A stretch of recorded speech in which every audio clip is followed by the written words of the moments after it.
नमस्कार, सभी को राम राम। आज मैं वैदिक ज्योतिष के अंतर्गत सप्तम भाव का, कुंडली का सप्तम भाव का मैं एक सीक्रेट की बताने वाला हूँ। जी हाँ, तो आइए देखते हैं वो क्या है सीक्रेट।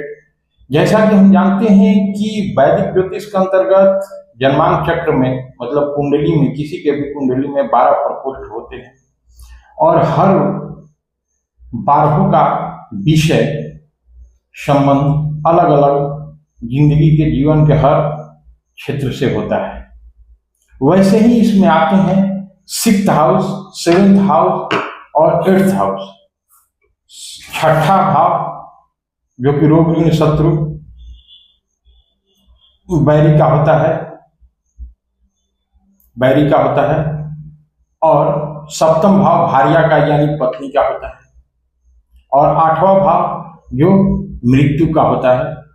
बेसिकली ऐसे और भी चीजें इनसे संबंध रखती है, खास तौर से मैं बता रहा हूं।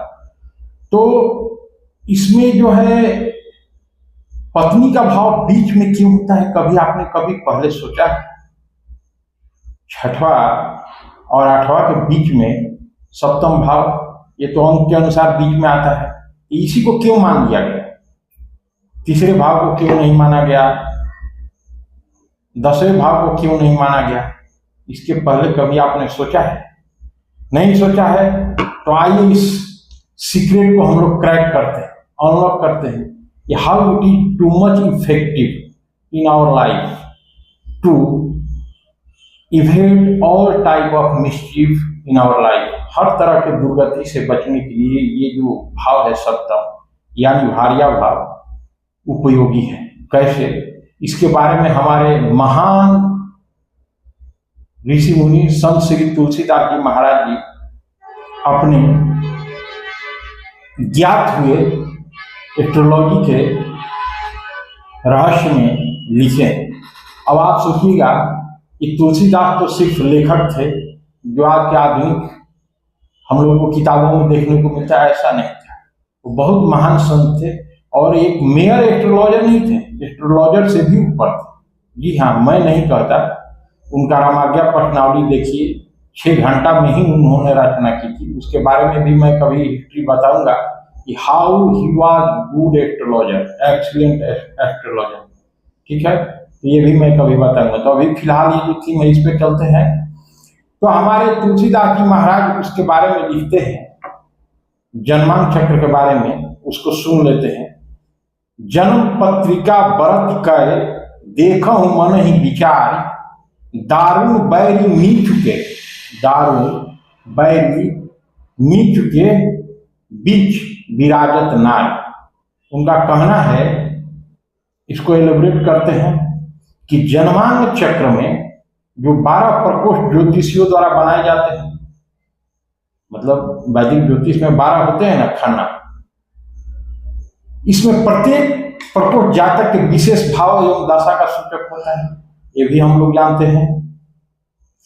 इसके 6ठे स्थान में ग्रह स्थिति एवं ग्रह दृष्टि से जातक के शत्रु और 8वें स्थान से ग्रह स्थिति एवं ग्रह दृष्टि से मृत्यु और आयु से संबंधित विषयों को हम लोग देखते हैं।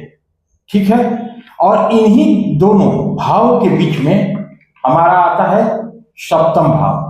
कौन भाव आता है? 7म, जो कि भार्या भाव कहलाता है या पत्नी का भाव कहलाता है। ये तो रही बात। अब पत्नी के कुंडली में पति का 7म भाव होता है और पति के कुंडली में पत्नी का होता है।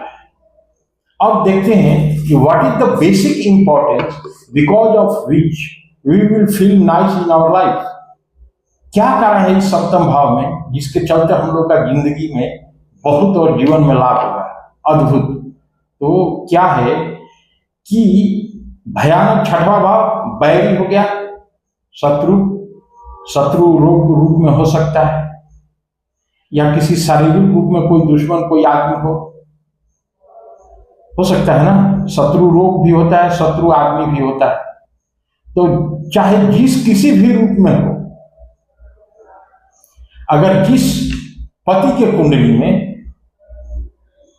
सप्तम भाव में पत्नी दिखा रहा है और पत्नी यदि उसकी सुलक्षणा हो, पवित्र हो, सुचरित्र हो और धर्मावलंबी हो, तो चाहे उसके शत्रु रोग रूप में पैदा हुए हों या किसी परिस्थिति के रूप में शत्रु पैदा हुआ हो जो उसका जान लेने के लिए हावी हो, या कोई मनुष्य शारीरिक रूप में जो देखने में लग रहा है कि ये मेरा शत्रु है, उस रूप में हो, वो पहले तो बनेंगे ही नहीं। अगर पत्नी जिसकी सुलक्षणा है, चरित्रवान है, पवित्रता है उसके पास, तो उसके पति का शत्रु बनेंगे ही नहीं। पहला, मैं नहीं कहता, ये श्री गोस्वामी तुलसीदास जी का कहना है। अगर बन भी गए तो उनका सर्वनाश हो जाएगा। उसका कंडीशन है वेन, जब पत्नी सुलक्षणा होगी, सुचरित्र होगी, पवित्र होगी, धर्मावलंबी होगी, तब। और क्या होगा? और देखिए, उसका पति दीर्घायु होगा, उसका कभी दुर्घटना एक्सीडेंट नहीं हो सकता, अकाल मृत्यु नहीं हो सकती।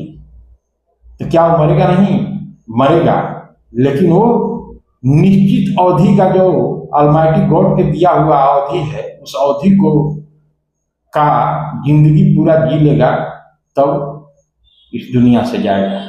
ये तो रही बात पत्नी सुलक्षणा हो तब। अगर पत्नी कुलक्षणी हो, धर्मावलंबी नहीं हो, चरित्रिक दोष है, पापी है, तो क्या होगा? इसका रिएक्शन भी देख लेते हैं। Just I am telling about the importance of 7th house in your horoscope, everyone's horoscope.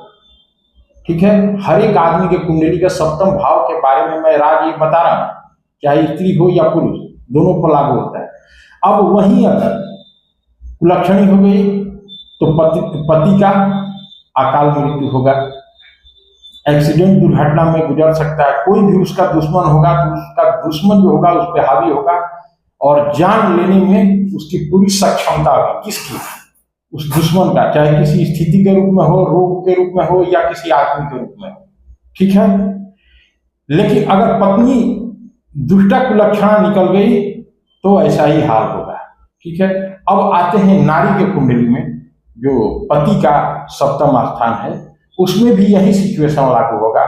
अगर पति सुचरित्र है, सुलक्षण है, पवित्र है, तो उसके पत्नी के जीवन में सारी बाधाएं और दुश्मन, चाहे वो शारीरिक रूप में कोई आदमी के रूप में दुश्मन हो, कोई रोग के रूप में दुश्मन हो, कोई परिस्थिति के रूप में दुश्मन बना हुआ हो, वो स्वतः उसका सर्वनाश होगा। किसका? दुश्मन का। किसके कुंडली में? पत्नी के कुंडली में। किसके चलते? तो उसके पति के चलते। कब? जब उसका पति सुचरित्र और सुलक्षण वाला होगा, पवित्र चरित्र का होगा, तब। इसलिए यहाँ पे स्त्री और पुरुष दोनों के लिए ही एक ही सिक्के के दोनों पहलू हैं।